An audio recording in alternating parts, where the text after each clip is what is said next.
সৎ আমল। আর সৎ আমলের পূর্ব শর্ত 5টা।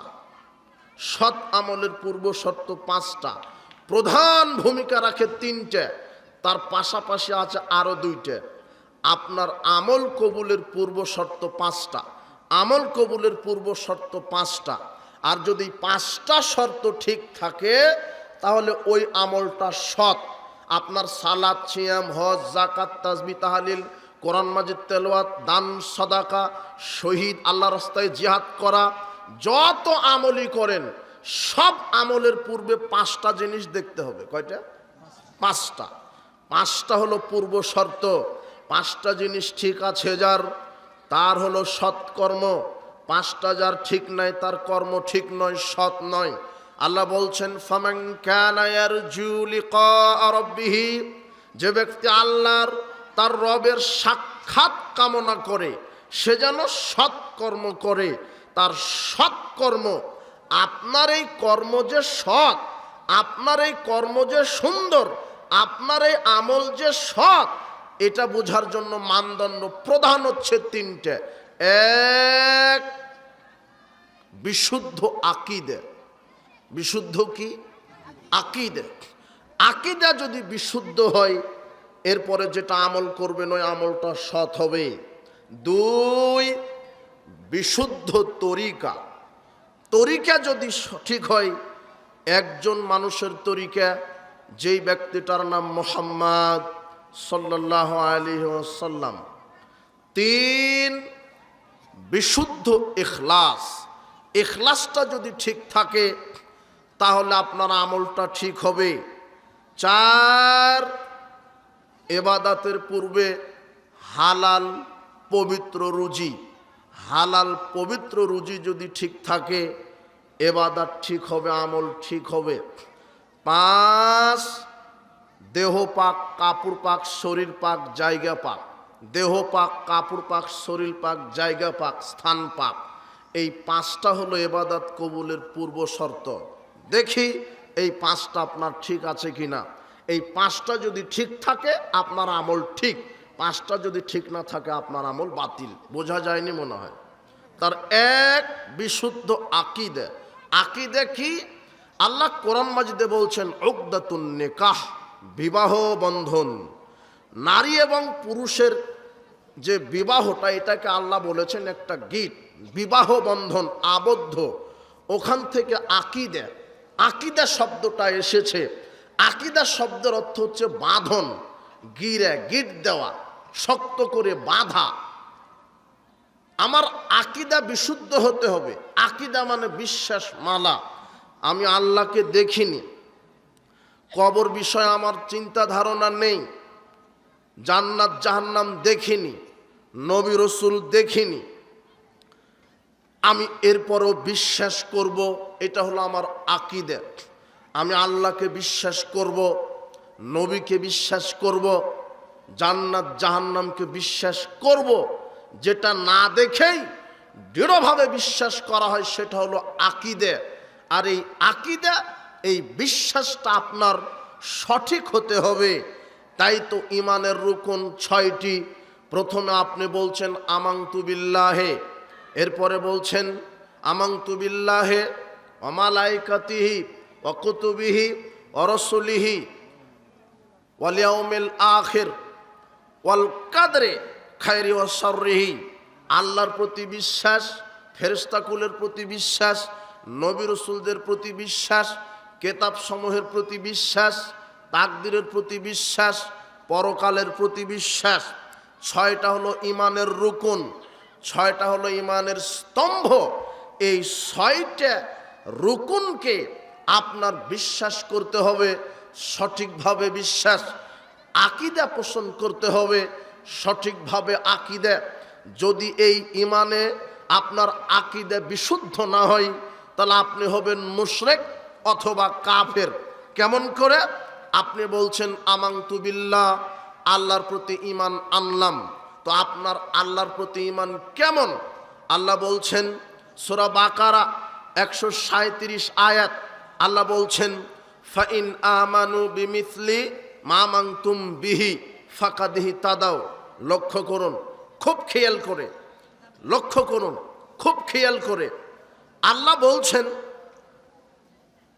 মুহাম্মদ সাল্লাল্লাহু আলাইহি সাল্লামকে বলছেন, তোমরা যেইভাবে ঈমান এনেছো ওইভাবে যদি মানুষেরা ঈমান আনে ফাকাদ ইহতাদাউ, তাহলে তারা হেদায়েত হবে, তারাও হেদায়েত পাবে। তার মানে আমাদের আকীদা বিশ্বাস মুহাম্মদ সাল্লাল্লাহু আলাইহি সাল্লামের মতো হতে হবে। কার মতো হতে হবে? মুহাম্মদ সাল্লাল্লাহু আলাইহি সাল্লামের মতো। আকীদাতে যদি শিরক ঢুকে যায় তাহলে আপনার আমল নষ্ট হবে, ঈমানও বাতিল হবে। এই জন্য আকীদা বিশুদ্ধ। রাসূল সাল্লাল্লাহু আলাইহি সাল্লাম সাহাবায়ে কেরাম যেইভাবে ঈমান এনেছে, আকীদা পোষণ করেছে, আপনাকে ওইভাবে ঈমান এবং আকীদা পোষণ করতে হবে। 2 নম্বর, আমল কবুলের পূর্ব শর্ত বিশুদ্ধ তরিকা। বিশুদ্ধ তরিকা, তরিকা একজন মানুষের যার নাম মুহাম্মদ সাল্লাল্লাহু আলাইহি সাল্লাম, যদি আপনি আমল করেন আর ওই আমলটা যদি রাসূল সাল্লাল্লাহু আলাইহি সাল্লামের তরিকা অনুযায়ী না হয় তাহলে আপনার আমল কবুল হবে না। আল্লাহ কোরআন মাজিদে বলছেন, ওয়াকাদিমনা ইলা মা আমিলু মিন আমালিন ফাজআলনাহু হাবআম মানসুরা। আল্লাহর নিকটে যখন মানুষের আমলনামা পেশ করা হবে তখন আল্লাহ বহু মানুষের আমলনামা ধূলিকণায় পরিণত করবেন, আমল কবুল করবেন না।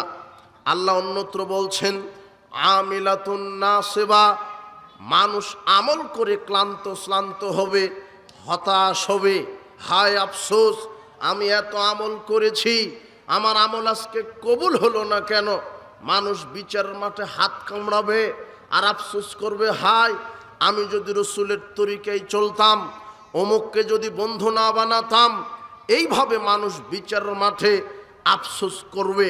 তার মানে কোরআন হাদিস থেকে স্পষ্ট বোঝা যায় মানুষ বিচারের মাঠে আমল করেও আক্ষেপ প্রকাশ করবে যদি আপনার আমলটা মুহাম্মদ সাল্লাল্লাহু আলাইহি সাল্লামের তরিকায় না হয়।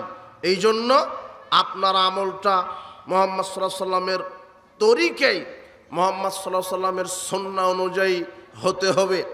যদি আপনি আমল করছেন অথচ সেই আমলটা করতে গিয়ে যদি রাসূল সাল্লাল্লাহু আলাইহি সাল্লামের তরিকায়, রাসূল সাল্লাল্লাহু আলাইহি সাল্লামের সুন্নাহ অনুযায়ী না হয় তাহলে সেই আমলটা আল্লাহ বিচারের মাঠে বাতিল করে দিবেন।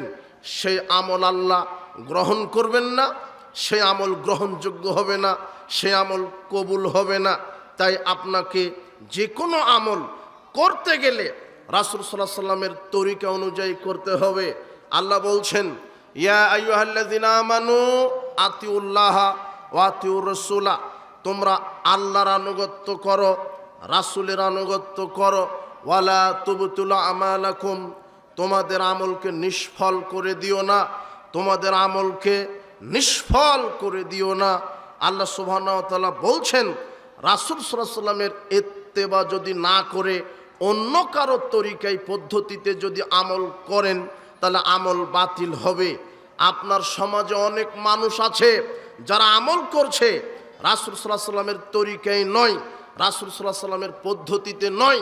রাসূল সাল্লাল্লাহু আলাইহি সাল্লামের পদ্ধতি বাদ দিয়ে, রাসূল সাল্লাল্লাহু আলাইহি সাল্লামের তরিকা বাদ দিয়ে যদি আপনি অন্য কারো তরিকা পদ্ধতিতে আমল করেন তাহলে সেটা হবে বিদআত। সেটা কি আমল হবে? বিদআত।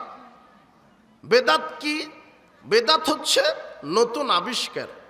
বেদাতের বাংলা হচ্ছে নতুন আবিষ্কার। রাসূল সাল্লাল্লাহু আলাইহি সাল্লাম, সাহাবায়ে কেরাম যেটা ইবাদত আকারে নেকির আশাতে করেনি, আপনি সেটাকে ইবাদত আকারে নেকির আশায় করাটা হচ্ছে, সেটা হবে বিদআত, যেটা রাসূল সাল্লাল্লাহু আলাইহি সাল্লাম থেকে প্রমাণিত নয়, রাসূল সাল্লাল্লাহু আলাইহি সাল্লামের সুন্নাহ থেকে প্রমাণিত নয়, রাসূল সাল্লাল্লাহু আলাইহি সাল্লাম আমলটা করেছেন বলে প্রমাণিত সেটা নয়। আয়েশা রাদিয়াল্লাহু আনহা বলছেন, রাসূল সাল্লাল্লাহু আলাইহি সাল্লাম বলেছেন, মান আমিলা আমালান, যে ব্যক্তি কোনো আমল করলো লাইসা আলাইহি আমরুনা, অথচ সেই আমলে আমার নির্দেশনা নেই, ফাহুয়া রাদ, তাহলে সেটা বাতিল হবে। আল্লাহর নবীর এই বাক্যের দিকে লক্ষ্য করেন তো, যে ব্যক্তি কোনো আমল করলো আর সেই আমলটা যদি রাসূল সাল্লাল্লাহু আলাইহি সাল্লামের দেওয়া না হয় সেই আমলটা কি হবে? বাতিল হবে। আপনি সমাজে অনেক আমল করছেন যে আমলটা রাসূল করেননি, করতে বলেননি। রাসূলের সুন্নাহ অনুযায়ী আমল করতে হবে। আমি আপনাকে এটা একটু পরে বুঝাই। 3 নম্বর আমল কবুলের শর্ত হচ্ছে ইখলাস, বিশুদ্ধ ইখলাস। বলেন তো কি বিশুদ্ধ ইখলাস? মানে আপনি যেই আমলই করেন একমাত্র কাকে খুশি করার জন্য? আল্লাহকে। যদি আপনার আমলটা মানুষকে দেখাবার জন্য হয়, মানুষের নিকট থেকে যদি সম্মান মর্যাদা পাওয়ার আশাতে যদি কোনো আমল করেন, তাহলে সেই আমলটা কবুল হবে না। বরং মানুষকে দেখানো আমল করা এটা হলো শিরক। আপনি শিরক করছেন, আপনার সব আমল বাতিল হবে।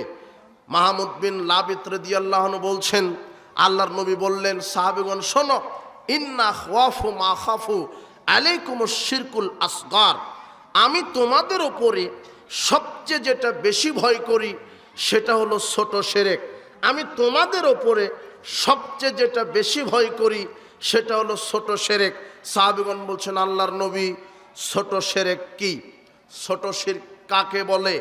তখন আল্লাহর নবী বলছেন, আর রিয়া, লোক দেখানো আমল।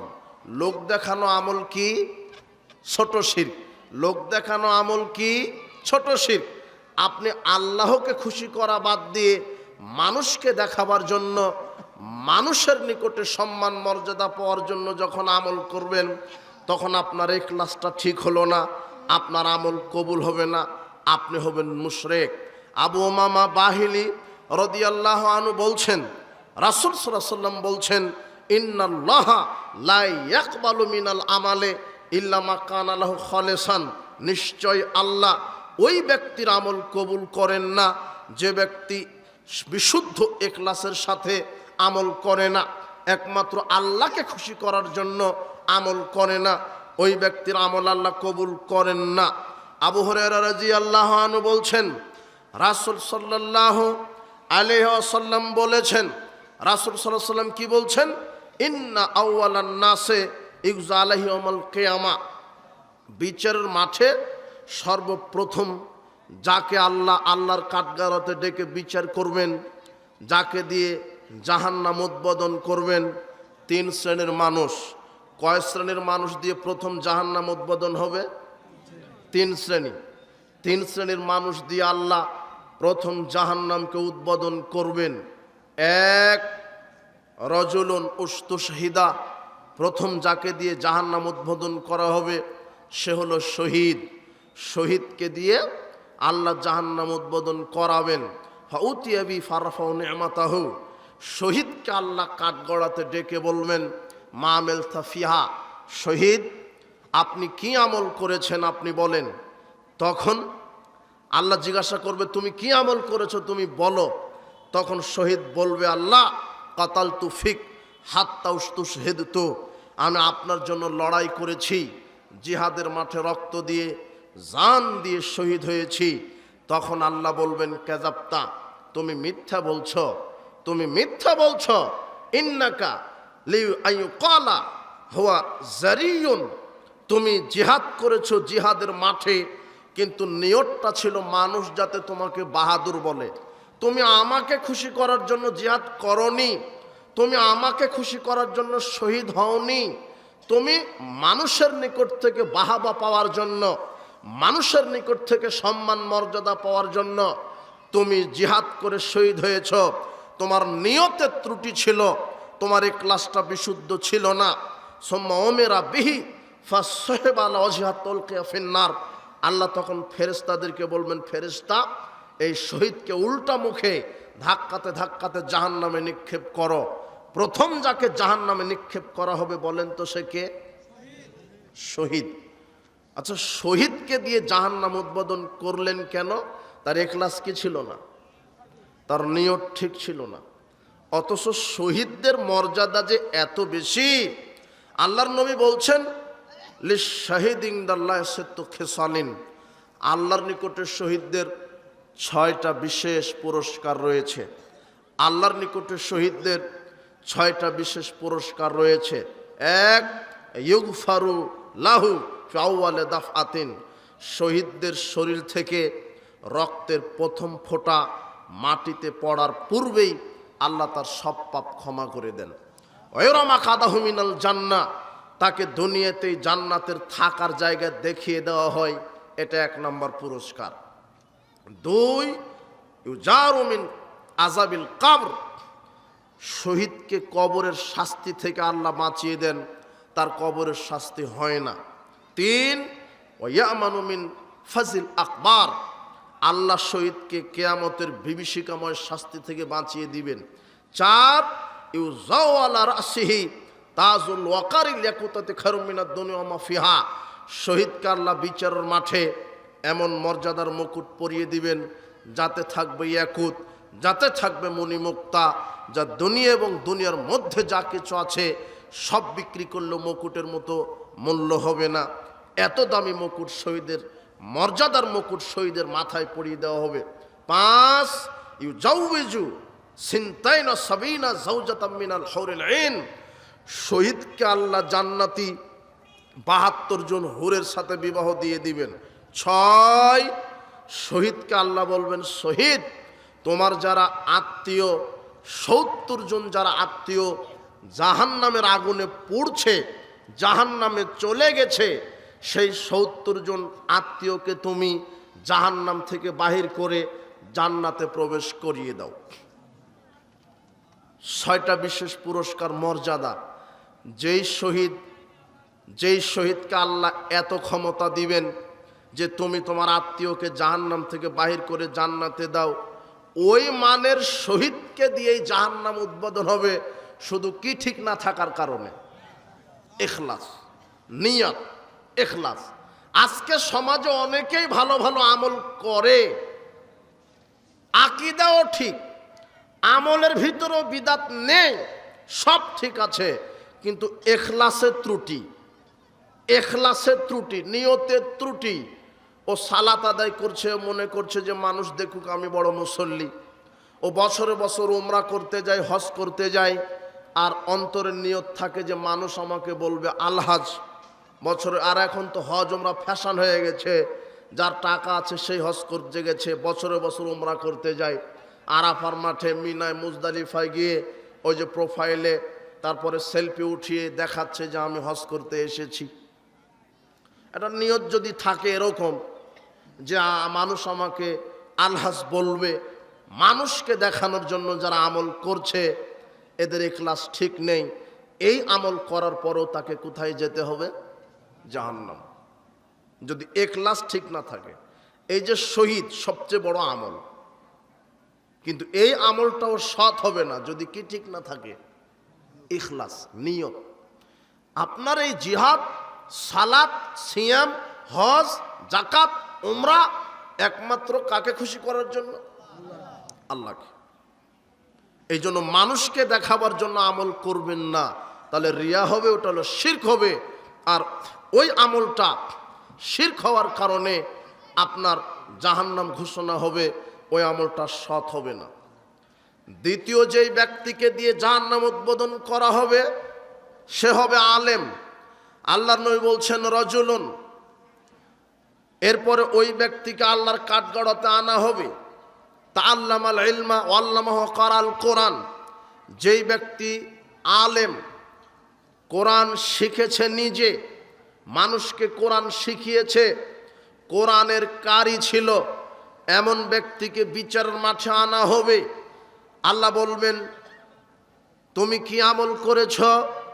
তখন আলেম সাহেব জবাব দিবে তাআল্লামতুল ইলমা ওয়া আল্লামতুহু ওয়া কারাতু ফিকাল কোরআন, প্রতিপালক আমি নিজে এলেম অর্জন করেছি, কোরআন শিখেছি, কোরআন অন্যকে শিখিয়েছি, কোরআন থেকে তেলাওয়াত করতাম, আমি ছিলাম কারি সাহেব। তখন আল্লাহ বলবেন কাযাবতা, তুমিও মিথ্যা বলছো। কেন? তুমি এই জন্য তাআল্লামতাল ইলমা, তুমি কোরআনের জ্ঞান অর্জন করেছ যে লিইউকালা ইন্নাকা আলেম, যাতে তোমাকে মানুষ বলে বড় আলেম। ওয়া কারাতুল কোরআন, তুমি কোরআনের কারি ছিলে, কিন্তু মানুষ যাতে বলে হুয়া কারিয়ুন, লোকটা বড় কারি, মানুষকে দেখানোর জন্য যদি আলেমগিরি হয়, মানুষকে দেখানোর জন্য যদি আপনার কারিগিরি হয়, কোরআন তেলাওয়াত হয়, তখন আল্লাহ বলবেন যে না, তুমি মানুষকে দেখাবার জন্য এই করেছ। কাজেই ফেরেশতাকে আল্লাহ বলবেন যে এই আলেমকে ধরে জাহান্নামে নিক্ষেপ করো। আলেমের সবই ঠিক ছিল, কোরআনও পড়েছে, কোরআন শিখিয়েছে, কোরআন তেলাওয়াতও করেছে আলেম, কিন্তু তার নিয়তটা কি ছিল না? ঠিক, ইখলাসটা ঠিক ছিল না। তাই তো এই আলেমকে জাহান্নামে নিক্ষেপ করা হবে। বিচারের মাঠে বহু আলেমের অবস্থা জটিল ও কঠিন হবে। আল্লাহর নবী বলছেন, রায়তু রাজুলান উসরিয়া রায়তু উসরিয়া বিরিজালান তুকরাজু শিফাহুম বিমাকারিজা মিনান নার। মেরাজের রাত্রে আমি যেতে লাগলাম, তো আমি দেখলাম যে কিছু মানুষের জিহ্বা আগুনের কেচি দ্বারা কেটে দেওয়া হচ্ছে, কিছু মানুষের জিহ্বা আগুনের কেচি দ্বারা কেটে দেওয়া হচ্ছে।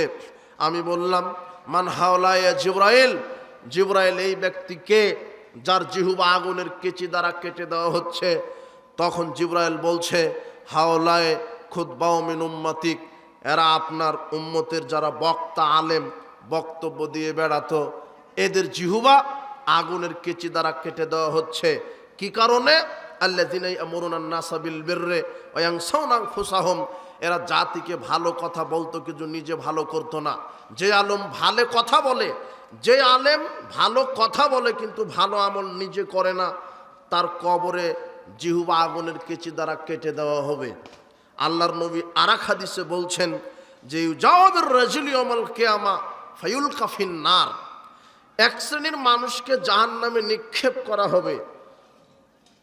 নিক্ষেপ করার সাথে সাথে ফাতানদালিকু আফতাবু ফিন নার, পেট থেকে নাড়ি ভুঁড়ি বের হয়ে চতুর্দিকে নাড়ি ভুঁড়ি ঘুরতে থাকবে, আর নাড়ি ভুঁড়ির চতুর্দিকে ওই ব্যক্তিটা ঘুরতে থাকবে।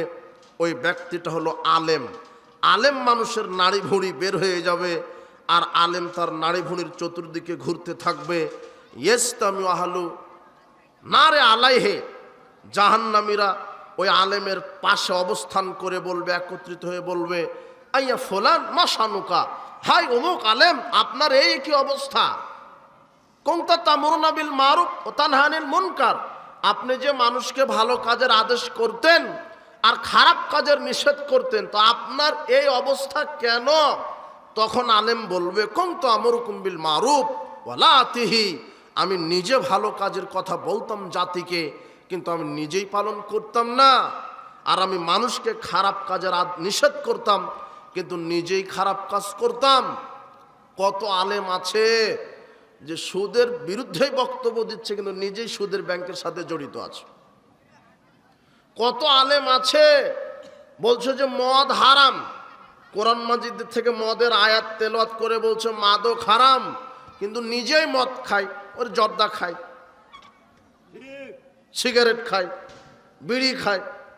জর্দা গুল খাওয়া আলেম আছে, এরা কোরআন থেকে বক্তব্য দেয়, মদের বিরুদ্ধে বক্তব্য দেয়, কিন্তু নিজেই জর্দা খায়, গোল খায়। আর জর্দা হচ্ছে এর ভিতরে মাদক আছে, এটা নেশাদার খাবার। এই জন্য সাবধান, আলেমেরা বিচার মাঠে বিপদে থাকবে, আলেম মানুষ বিচার মাঠে বিপদে থাকবে। এই জন্য আলেম হতে হবে প্রকৃত আলেম। প্রকৃত আলেম হতে গেলে তিনটা জিনিস লাগে: এক, কোরআন হাদিসের সঠিক জ্ঞান; দুই, জ্ঞান অনুযায়ী আমল; তিন, তাকওয়া পরহেজগারিতা। তিনটা জিনিস আছে যার, সেই হলো আলেম।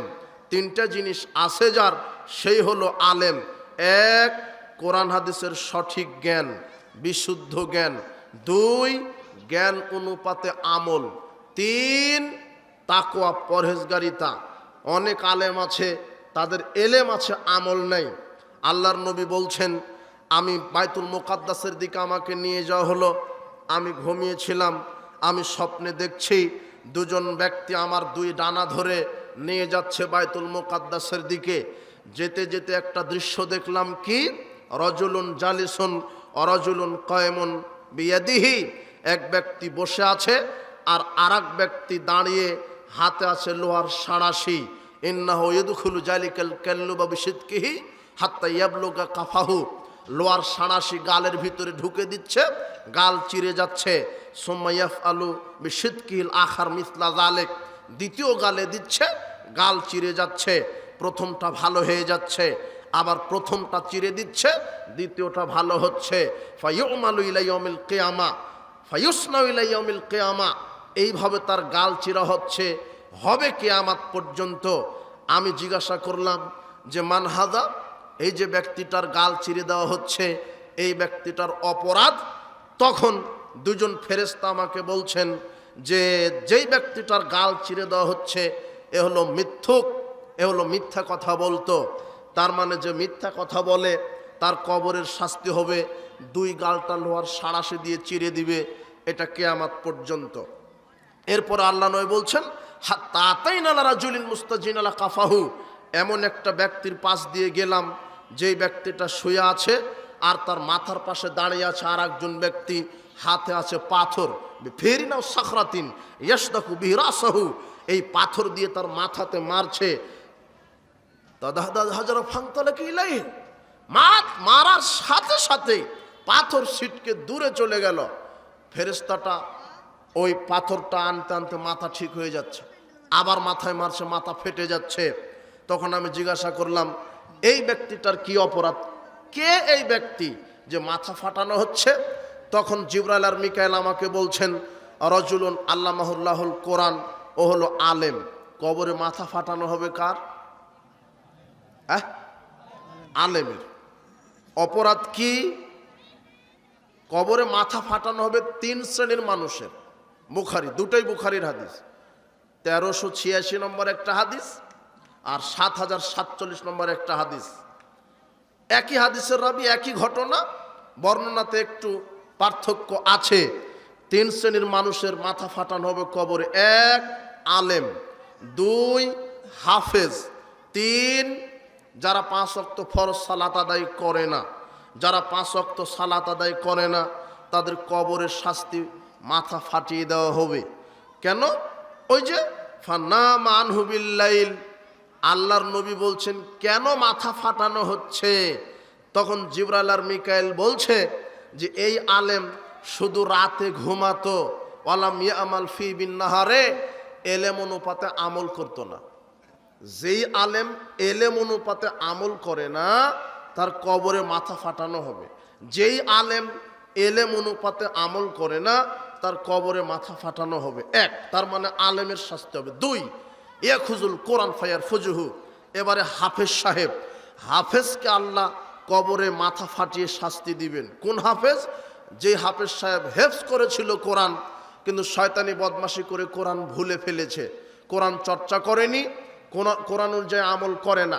এমনিতেই ডিগ্রি নেওয়ার জন্য 2-4-5 দিন 1 বছর পড়ে শুধু মানুষ বলবে হাফেজ সাহেব, কিন্তু আসলে কোরআন তার মাথাতে নেই, এমনিতেই 2-1 পারা আছে আর সব ভুলে গেছে শয়তানি বদমাশি করে।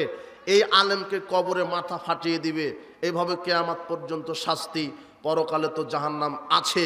তারপরে তৃতীয়, ইয়ানামু আনিস সালাতিল মাকতুবাত, যারা ফরজ সালাত আদায় না করে ঘুমায়, যারা ফরজ সালাত আদায় না করে ঘুমায় তাদের কবরে মাথা ফাটানো হবে। একজন ব্যক্তি আল্লাহর নবীর কাছে এসে বলছেন, আল্লাহর নবী, অমুক ব্যক্তি সম্পর্কে আমি জানি যে ফরজ সালাত আদায় না করে শুধু রাতে ঘুমিয়ে থাকে, ফজর পড়ে না। তখন আল্লাহর নবী বলছেন যারা ফজরের সালাত আদায় না করে ঘুমিয়ে থাকে, যারা রাতে ঘুমায় সালাত আদায় না করে, তাদের 2 কানে শয়তান পেশাব করে দেয়, তাদের 2 কানে শয়তান পেশাব করে দেয়। ও কত খারাপ! পেশাব করে 2 কানে আর বের হয় মুখ দিয়ে। কোন দিক দিয়ে বের হয় পেশাব? কার পেশাব মুখ দিয়ে বের হয়? শয়তানের। তাহলে 5 ওয়াক্ত সালাত আদায় না করলে কবরে কি শাস্তি?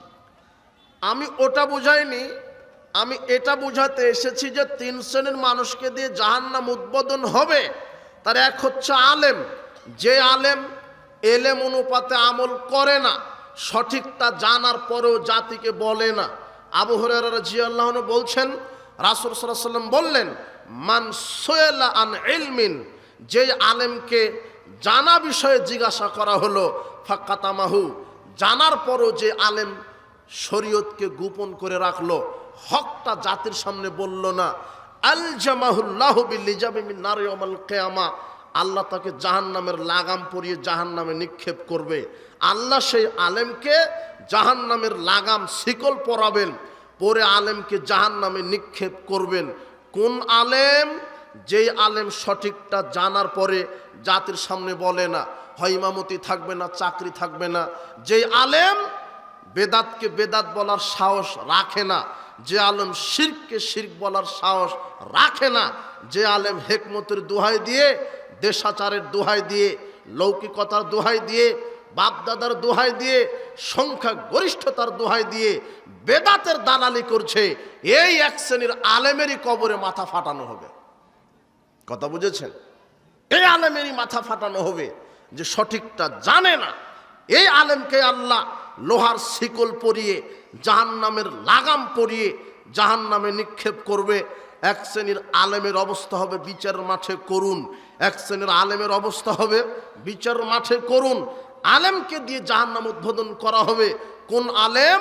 যে আলেম এলেম অনুপাতে আমল করে না, যে আলেম জাতির সামনে সঠিক কথা বলে না, এলেমকে গোপন করে, এলেমকে লুকিয়ে রাখে, জাতির সামনে হকটা বলতে পারে না, এই আলেমকে দিয়ে জাহান্নাম উদ্বোধন করা হবে। তৃতীয় শ্রেণীর মানুষ, তৃতীয় যেই ব্যক্তিকে দিয়ে জাহান্নাম উদ্বোধন করা হবে তা হলো দানবীর। আল্লাহর নবী বলছেন, রাজুলুন ওয়াসাল্লাল্লাহু আলাইহি ওয়াসনাফিল মালে কুল্লি। আলেম একজন ব্যক্তিকে আল্লাহর সামনে নিয়ে যাওয়া হবে, যাকে অঢেল সম্পদ দেওয়া হয়েছিল। ফাউতিয়া বিহি ফারাফাউ নিমাহু। আল্লাহ তাকে জিজ্ঞাসা করবেন যে তোমাকে যে নিয়ামত দেওয়া হয়েছিল সেই নিয়ামতে কি আমল করেছ?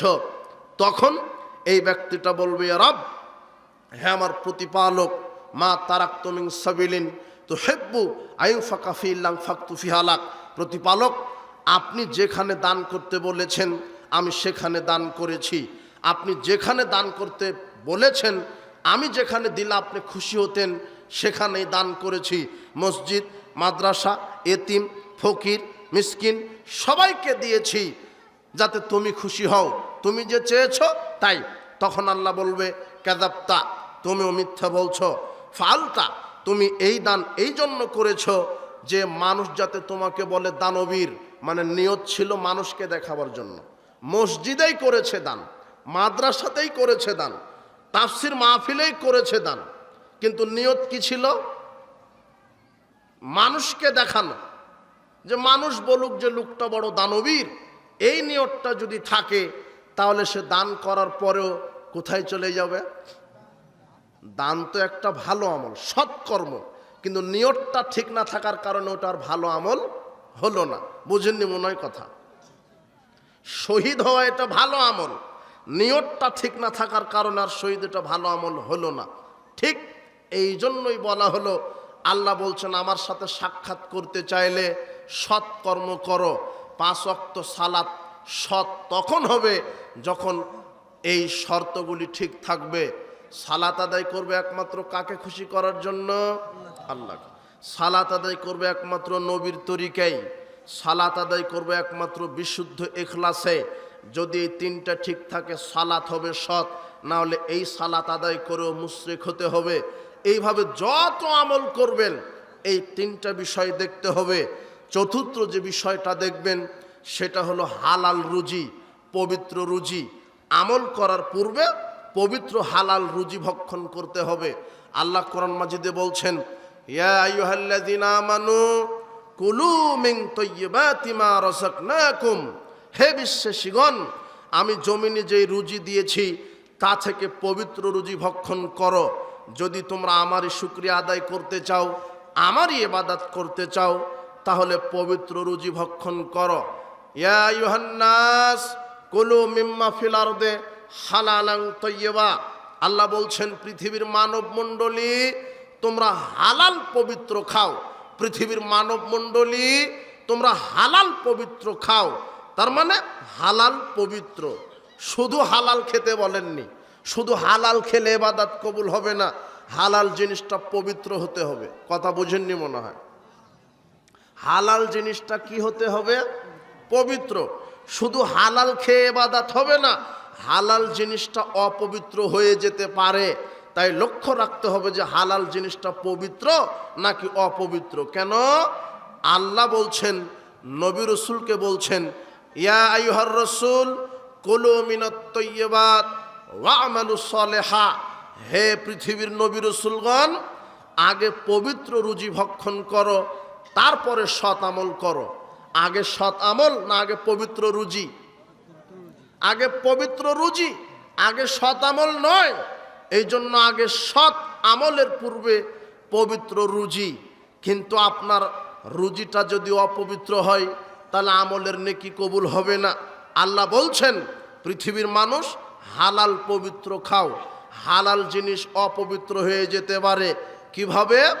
আপনার হালাল একটা জিনিস, যেমন আপনি গাভীর দুধ খাবেন, গরুর গোশ, এগুলি হালাল।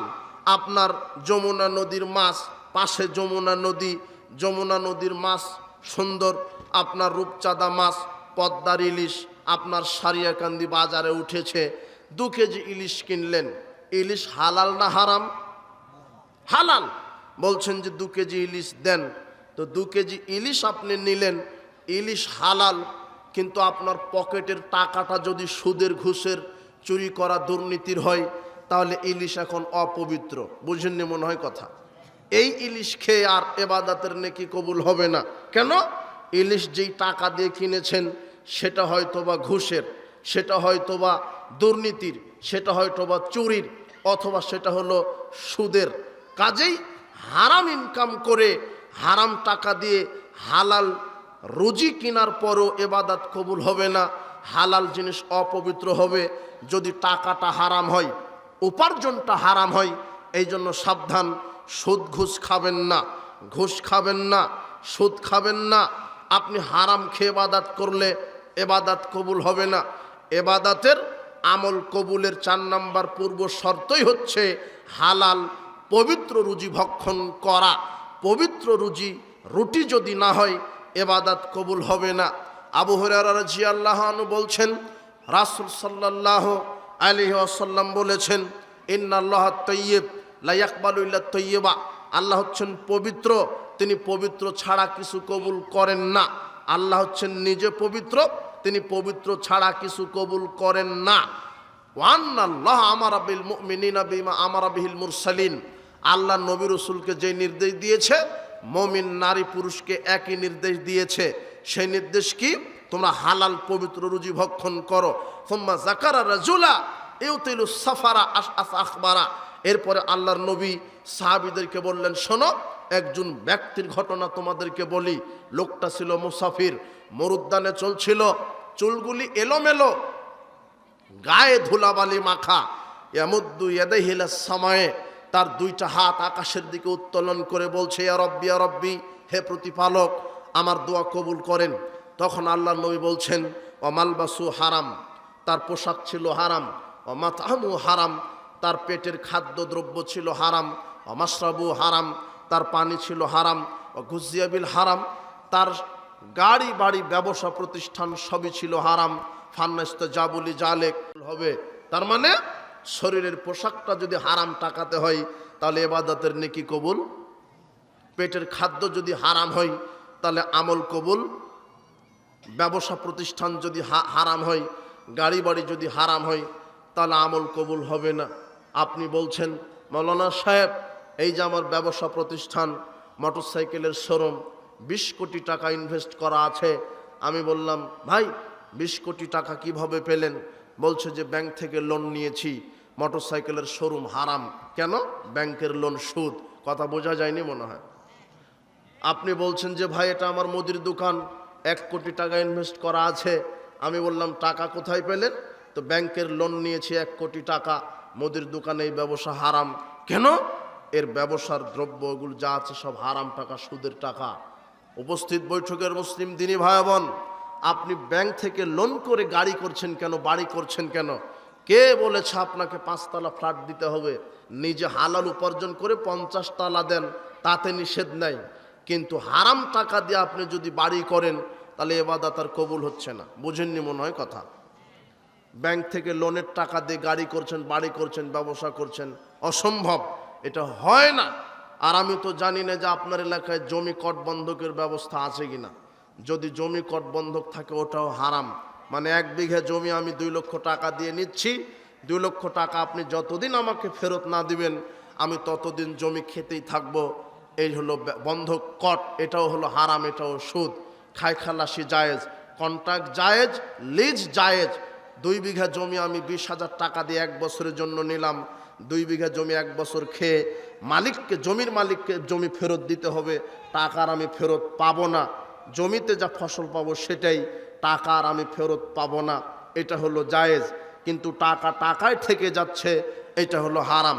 টাকা টাকায় থেকে যাচ্ছে, এটা হলো হারাম, এটা হলো সুদ। আপনি কিস্তিতে মোটরসাইকেল কিনছেন, বলছেন নগদ নিলে 1,20,000, বাকিতে নিলে 1,40,000, এটা হলো হারাম। ফ্রিজ কিনছেন, বলছে যে নগদ নিলে 50,000, বাকিতে কিস্তিতে নিলে 70,000, এটা হলো হারাম। কথা বোঝা যায়নি মনে হয়।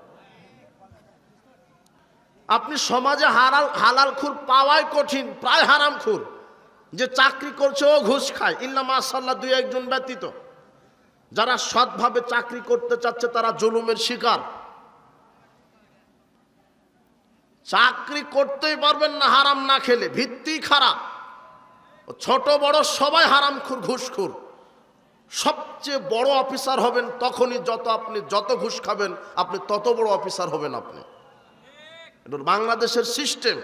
সব অফিস আদালত, কোর্ট কাচারি, passport office, visa office, income tax office, সব জায়গাতে একজন দাগা দাগা চাঁদাবাজ আর দুর্নীতিবাজ আর ঘুষখোর বসে আছে এক একটা।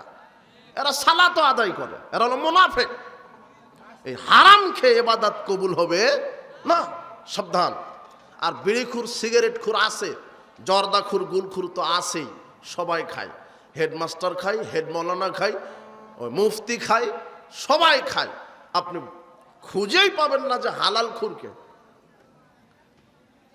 অথচ আল্লাহ বলছেন আমল, সৎ আমল করার পূর্বে কি রুজি খাও? বৈধ হালাল পবিত্র রুজি খাও। যদি পবিত্র রুজি না খান তাহলে আপনার আমল কবুল হবে না। এই জন্য সাবধান। যুবকেরা যারা এসেছো, কোনোদিন হারাম ইনকাম করবে না, হালাল ব্যবসা করো। অনেক ভালো চাকরি আছে, সেগুলি করো, ঘুষ খাও না।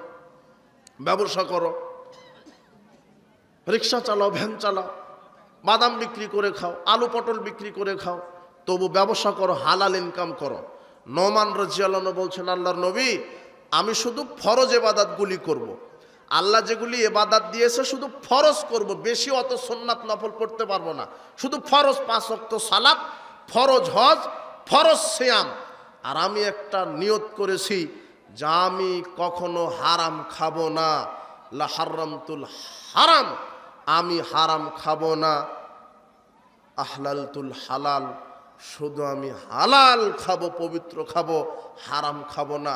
আদখুলুল জান্নাহ, আদখুলুল জান্নাহ, আমি কি জান্নাতে প্রবেশ করব কি? আল্লাহর নবী বলছেন নাম, হ্যাঁ। তুমি যদি আল্লাহর ফরজ ইবাদত করো আর যদি হারাম না খাও, শুধু হালাল পবিত্র রুজি খাও, তাহলে তোমার জন্য আল্লাহ জান্নাত রেডি করে রেখেছেন।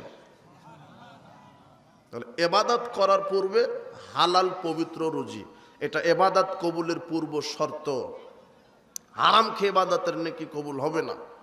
সুদ খেয়ে, ঘুষ খেয়ে, দুর্নীতি করে, বিড়ি সিগারেট, জর্দাগুল, মাদক খেয়ে, ইয়াবা খেয়ে আপনার ইবাদত কবুল হবে না, অসম্ভব। ইবাদতের নেকি কবুল হবে না। 5 নম্বর আমল কবুলের পূর্ব শর্ত, আপনার জায়গা পাক হতে হবে, স্থান পাক হতে হবে। আপনি যেই জায়গায় আমল ইবাদতটা করবেন সেই জায়গাটা কি হতে হবে? পাক হতে হবে। জায়গাটা অপবিত্র হলে হবে না। জায়গাটা অপবিত্র মানে যেখানে অপবিত্র আছে ওটাতে হবে না। যেখানে কবর আছে ওখানে আপনি সালাত আদায় করলে হবে না।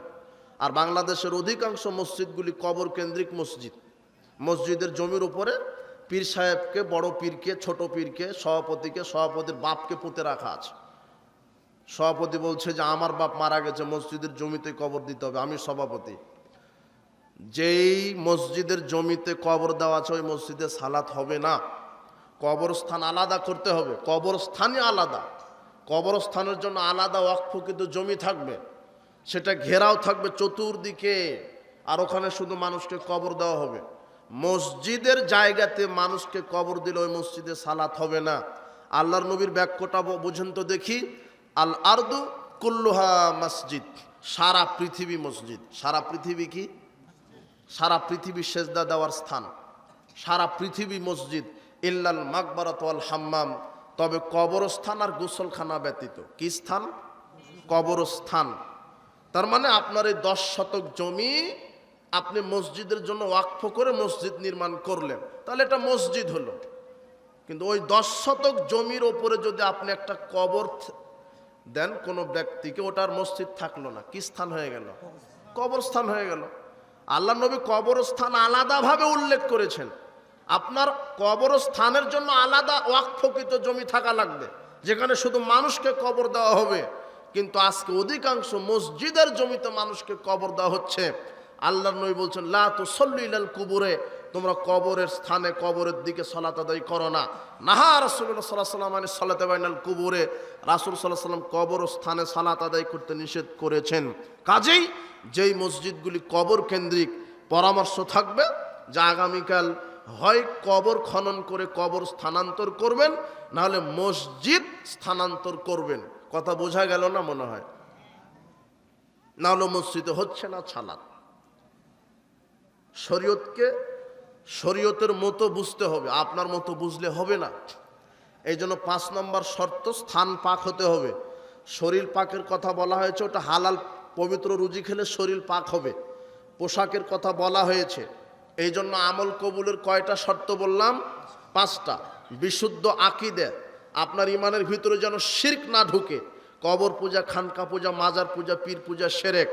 যে ব্যক্তির আকীদা যে আল্লাহ ব্যতীত মাজারেও সেজদা দেওয়া যায়, ওরসে দান সাদগা করা যায়, মাজারে নজর নেওয়াজ গরু খাসি কুরবানি করা যায়, এই ব্যক্তির আকীদা নষ্ট, শিরকি আকীদা।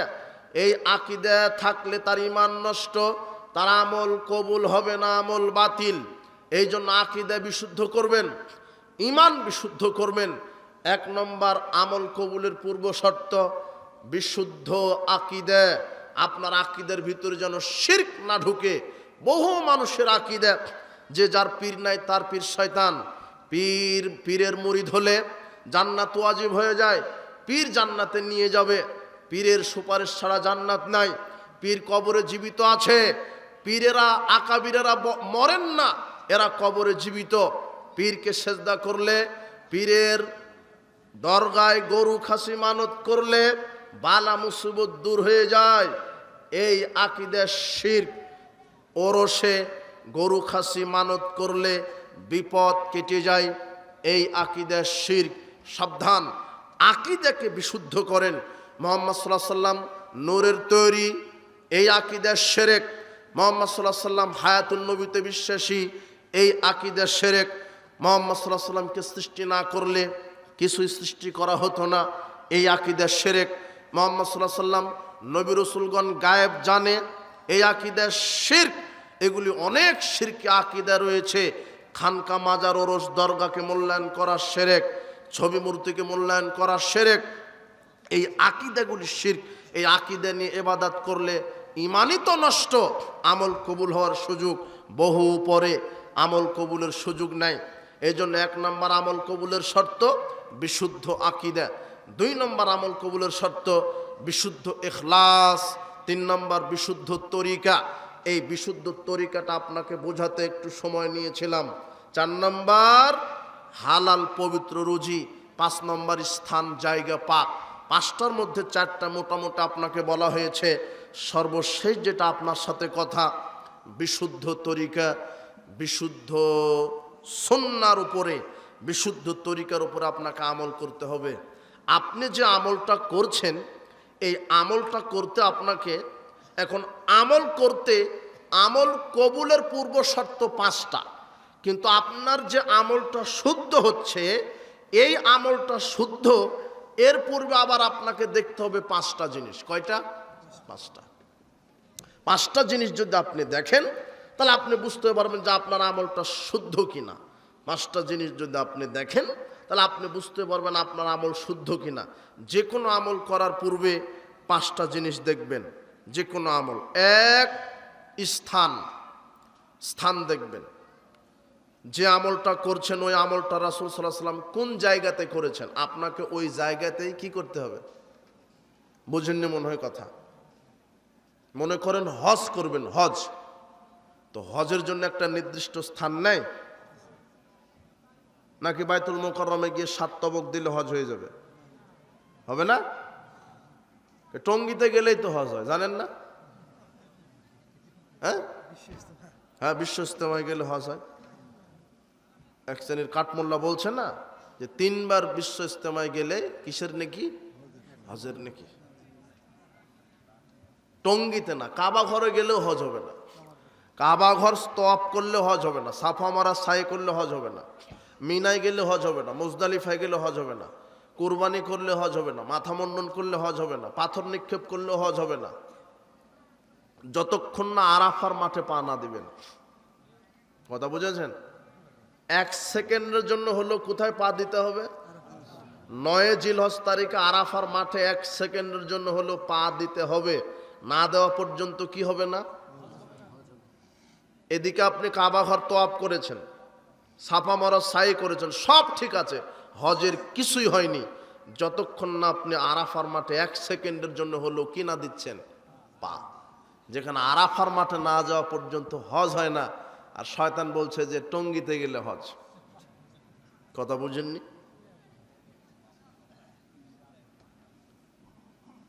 এই শ্রেণীর এরাই ফজিলতের এমন ধোঁকায় পড়েছে,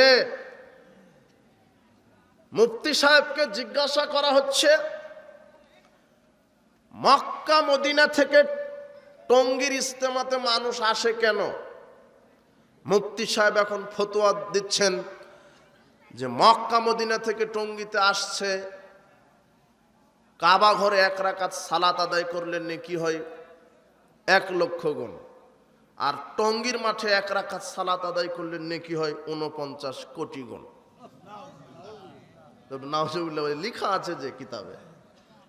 এদেশে একটা কিতাব পাওয়া যায় দাওয়াতে তাবলীগ, ওটা আপনি কিনেন, দেখেন 85 পৃষ্ঠাতে লেখা আছে। আর যারা তাবলীগ জামাত করে বেড়ায় এদের আকীদা এগুলা, এদের ব্যাগে পাবেন শুধু ফাজাইলে আমল, ভেজালে আমল, কোরআন হাদিস পাবেন না। শয়তান এদেরকে বলে দিয়েছে যে কোরআন হাদিস না, ভেজালে আমল, যার 70% মিথ্যা কথা লেখা আছে। ফাজাইলে আমলের 858 পৃষ্ঠাতে লেখা আছে যে রাসূল সাল্লাল্লাহু আলাইহি ওয়াসাল্লাম আব্দুল্লাহ ইবনে জুবাইরকে বলছেন, এই আমার মরা রক্ত পুঁতে দিয়ে আসো।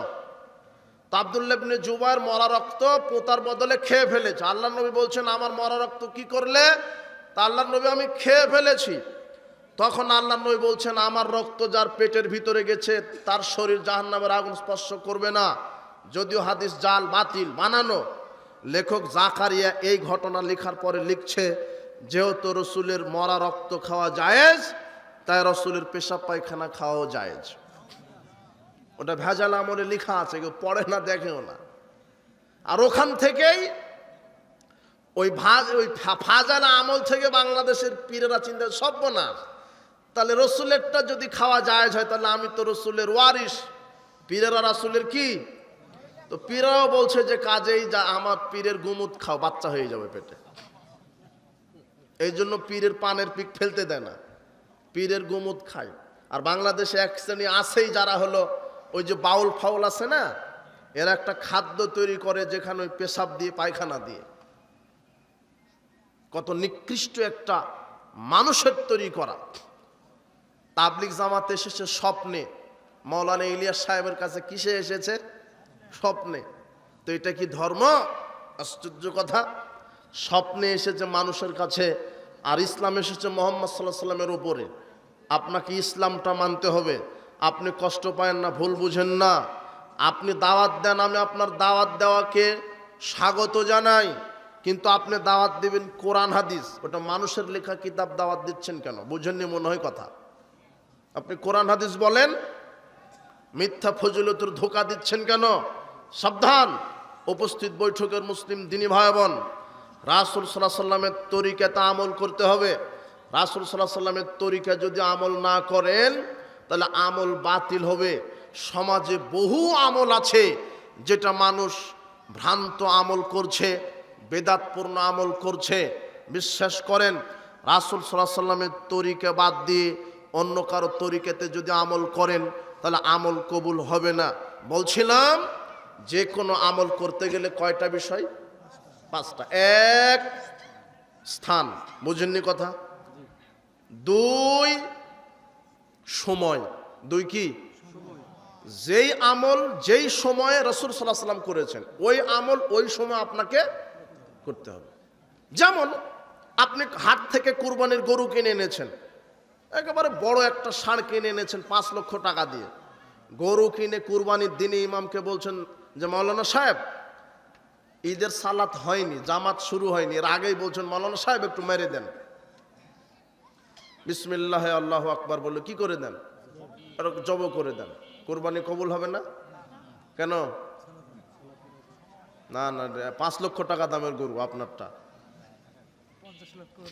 হবে না, তাই না? কিন্তু বুঝেছেন কুরবানিটা দিতে হবে সালাতের পরে, মেরে দিয়েছেন কখন? এটা সময়। এটা হলো কি? সময়। যেই সময়ে যে আমল রাসূল সাল্লাল্লাহু আলাইহি সাল্লাম করেছেন ওই সময়ে ওই আমলই আপনাকে করতে হবে। 3 নাম্বার পূর্ব শর্ত হচ্ছে পরিমাণ। কি বলেন তো? পরিমাণ। যেই পরিমাণ কে করেছে আমল? রাসূল সাল্লাল্লাহু আলাইহি সাল্লাম। আপনি জোহরের 4 রাকাত ফরজ সালাত 5 রাকাত পড়লে কি হবে? 4 রাকাতই পড়তে হবে। কে পড়েছে 4 রাকাত? এই যে সামনে রমাদান আসছে, এখন একটা ডিবেট শুরু হবে যে তারাবি 8 না 20। কথা বুঝেননি মনে হয়। দলিলও দিবে সালাতুল লাইল মাসনা মাসনা, রাত্রে সালাত 2 করে, কাজেই 40 42 60 80 পড়ে দাও। কিন্তু রাসূল সাল্লাল্লাহু আলাইহি সাল্লাম কত পড়েছেন? রাত্রে সালাত তিনি সর্বোচ্চ 13 রাকাত পড়েছেন। কত রাকাত? 12 রাকাত তাহাজ্জুদ পড়লে 1 রাকাত বিতের, 10 রাকাত তাহাজ্জুদ পড়লে 3 রাকাত বিতের, 8 রাকাত তাহাজ্জুদ পড়লে 5 রাকাত বিতের। এইভাবে তিনি সর্বোচ্চ কত রাকাত পড়েছেন? 13। রমাদান এবং রমাদানের বাহিরে সর্বোচ্চ 13 রাকাত। তা আপনি 20 রাকাত পড়ছেন কেন? না সাহাবী করেছেন না তাবি, কেউ করেননি। আপনি কিভাবে যে বলছেন 20 রাকাত, 40 রাকাত, 50 রাকাত? সাবধান। পরিমাণ, যেই পরিমাণ মুহাম্মদ সাল্লাল্লাহু আলাইহি সাল্লাম করেছেন ওই পরিমাণেই। 4 নাম্বার কারণ দেখবেন। কি দেখবেন? কারণ। যেই কারণে যেই আমল কে করেছে? মুহাম্মদ সাল্লাল্লাহু আলাইহি সাল্লাম।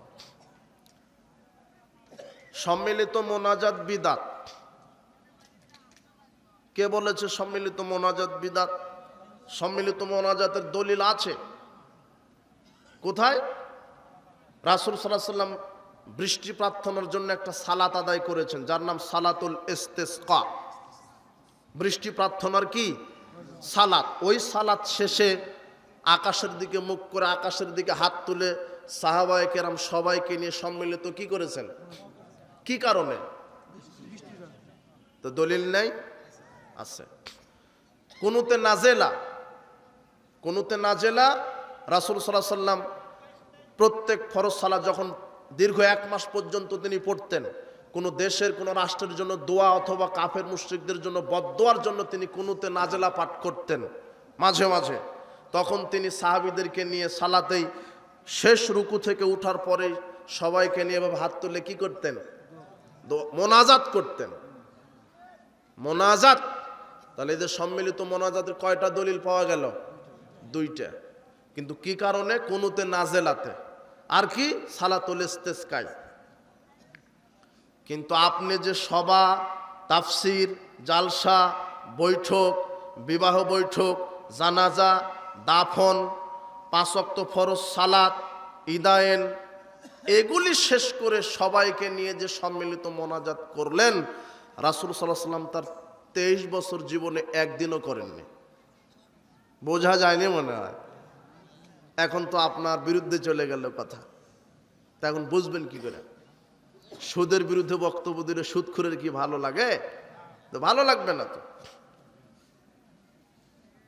5 ওয়াক্ত ফরজ সালাতের পরে রাসূল সাল্লাল্লাহু আলাইহি সাল্লাম সাহাবীদেরকে নিয়ে সবাইকে নিয়ে মোনাজাত করেছেন, এরকম একটা জাল দলিল পৃথিবীতে নাই।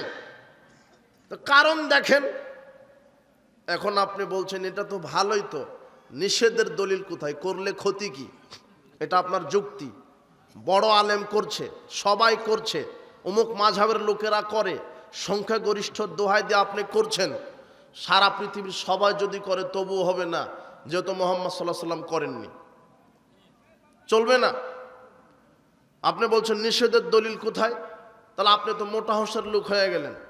আপনি আমেরিকাতে গিয়ে যদি আপনার ভিসা পাসপোর্ট হারিয়ে যায়, আপনি সরকারকে বলবেন যে আমি সারিয়াকান্দি যাব। আমেরিকাতে গিয়ে সারিয়াকান্দি বললে চিনবে? কি বলতে হবে? বাংলাদেশ। আপনি মোটা হোসের লোক। আপনি বলছেন যে 5 ওয়াক্ত ফরজ সালাতের পরে সম্মিলিত মোনাজাত করা যাবে না, নিষেধের দলিল কোথায়? এখন আমি যদি বলি যে মাঠে আমি চাষাবাদ করবো, এই জমিতে, এই জমির মালিক আমি, যখন বলবো জমির মালিক আমি, তখন কি দেখতে চাইবেন? আমি যখন বলবো এই জমির মালিক আমি নই, এবারও যদি বলেন আপনি যে না, তার দলিল দেন। এই জমির মালিক আপনি না, তার কি দেন? হবে? কথা বুঝেননি তো? ফরজ সালাতের পরে সম্মিলিত মোনাজাত নাই, যেটা নাই তার দলিল আছে। আপনি এটা বুঝেন না? তাহলে কি আছে? 5 ওয়াক্ত ফরজ সালাতের পরে কি আমল করবেন, এটা রাসূল সাল্লাল্লাহু আলাইহি ওয়াসাল্লাম দিয়ে গেছেন। রাসূল সাল্লাল্লাহু আলাইহি ওয়াসাল্লাম বলছেন, তোমরা ফরজ সালাতের পরে 33 বার সুবহানাল্লাহ বলো, 33 বার আলহামদুলিল্লাহ বলো, 34 বার আল্লাহু আকবার বলো। একজন গরিব মানুষ এসে বলছেন, আল্লাহর নবী, ধনীরা তো বেশি নেকি পেল, ওরা হজ করে, যাকাত দেয়, জিহাদ ফান্ডে দান করে, আমরা শুধু 5 ওয়াক্ত সালাত আর রমাদানের সিয়াম পালন করে শেষ, আমরা হজ করতে পারি না, টাকা নেন, আমরা কোটি কোটি টাকা দান করতে পারি না, টাকা নেই। কিন্তু ধনী মানুষেরা তো দানও করে, হজও করে, 5 ওয়াক্ত সালাত আদায় করে, রমাদানের সিয়ামও পালন করে, ওরাই তো বেশি নেকি পেল, আর আমরা গরিব হয়ে কি আমাদের নেকি কম হলো? তখন আল্লাহর নবী বলছেন, থামো, তোমাকে একটা আমল শিখিয়ে দিই। প্রত্যেক 5 ওয়াক্ত ফরজ সালাতের পরে সুবহানাল্লাহ 33 বার বলবে, আলহামদুলিল্লাহ 33 বার বলবে, আল্লাহু আকবার 34 বার বলবে, তাহলে আল্লাহ তোমাকেও কবুল হজের নেকি লিখে দিবে। এটা সহিহ বুখারীর হাদিস, 843 নম্বর হাদিস, এটা স্পষ্ট হাদিস। আপনি এই তাসবিহগুলি পড়েন। কে বলেছে সালাম ফেরানোর পরে আমল নেই? রাসূল সাল্লাল্লাহু আলাইহি ওয়াসাল্লাম জান্নাতে যেতে আর জাহান্নাম থেকে বাঁচতে যা দরকার সব জাতির সামনে স্রেফ বলে গেছেন, এতে কোনোটা গোপন করে রাখেননি তিনি। আর আপনি বেদাতের একটা আমল দিয়ে সুন্নাহকে কবর দিচ্ছেন। মানে রাসূল সাল্লাল্লাহু আলাইহি ওয়াসাল্লাম বলছেন, যে ব্যক্তি প্রত্যেক ফরজ সালাতের পরে আয়াতুল কুরসি পাঠ করবে, যে ব্যক্তির এই আমলটা করা থাকবে, কোন আমল? আয়াতুল কুরসি। আল্লাহ নবী বলছেন, এই ব্যক্তিটা জান্নাতে যেতে পারছে না, বাধা দিচ্ছে মৃত্যু, মৃত্যুবরণ করার সাথে সাথে লোকটা জান্নাতে ঢুকে যাবে। আমল নাই মানে? আল্লাহ নবী বলছেন, প্রত্যেক সালাতের পরে ইখলাস ফালাক নাস বলো, মাগরিবের সালাতের পরে ইখলাস ফালাক নাস 3 বার করে বলো, ফজরের সালাতের পরে ইখলাস ফালাক নাস 3 বার করে বলো, তাকফিকা মিন কুল্লি শাই, তাহলে তোমার যে কোনো বিপদে আল্লাহ যথেষ্ট হয়ে যাবেন।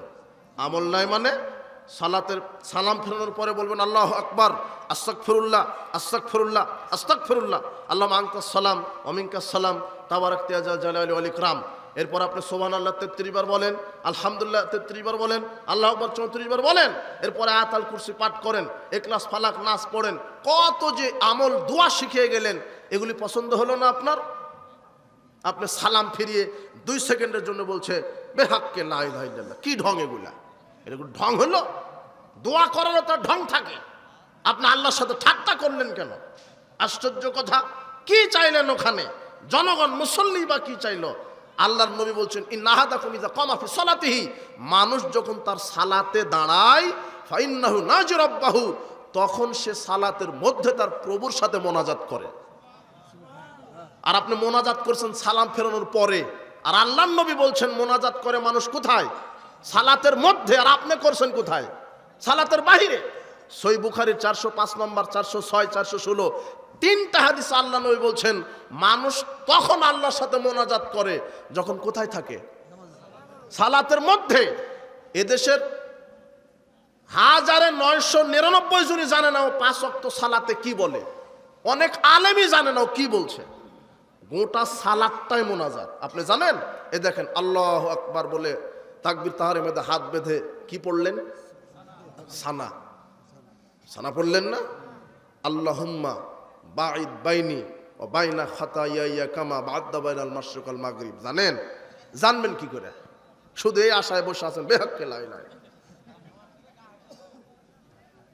এক সপ্তাহ পাপ করার পরে হুঙ্কার কি? জুমার দিনে হাদিয়া নিয়ে যায়। হাদিয়া তো বলে যে তাবারক, হুজুর তাবারক এনেছে, একটু মেরে দেন, আধা ঘন্টা দোয়া। হারামখোর, ঘুষখোর। আশ্চর্য কথা, আপনি কি বললেন? আল্লাহু আকবার, আল্লাহুম্মা বাঈদ, আল্লাহ তুমি দূরে সরিয়ে দাও, বাইনি ও বাইনা খাতায়া, আমার থেকে আমার পাপ দূরে সরিয়ে দাও, মিনাল মাশরিক ওয়াল মাগরিব, পূর্ব পশ্চিমের দূরত্ব যেমন আমার থেকে আমার পাপের দূরত্ব সৃষ্টি করো তেমন। অনাক্কিনি মিনাল খাতায়া কামা ইউনাক্কাস সাওবাল আপিয়াজু মিনাদ দানাস, প্রতিপালক আমার পাপকে পরিচ্ছন্ন করে দাও, পরিষ্কার করে দাও, যেভাবে ময়লা কাপড় পরিষ্কার হয়ে সাদা হয়ে যায় এইভাবে আমার পাপ পরিষ্কার করো। আল্লাহ মাকসিল বিল মাই, আল্লাহ মাকসিল খাতায়া বিল মাই ওয়াসসালজি ওয়াল বারাদ, প্রতিপালক আমার পাপকে গোসল দিয়ে দাও, ধুয়ে দাও, বরফ দ্বারা, পানি দ্বারা, শিশির দ্বারা আমার পাপকে ধুয়ে পরিচ্ছন্ন করে দাও। এটা কোথায় বললেন আপনি? কি এই সানাটা যদি কবুল হয় জান্নাতে যাওয়ার জন্য আর কিছু দোয়া লাগে? আর আপনি কি বললেন? আপনি কিছুই জানেন না। কি বললেন? সালাতটাই তো মোনাজাত। মোনাজাতে আপনি কি বলেন? আল্লাহ পাপ ক্ষমা করো, আল্লাহ হেদায়েত দাও, এটা এগুলো বলেন না? আল্লাহ রুজি দাও।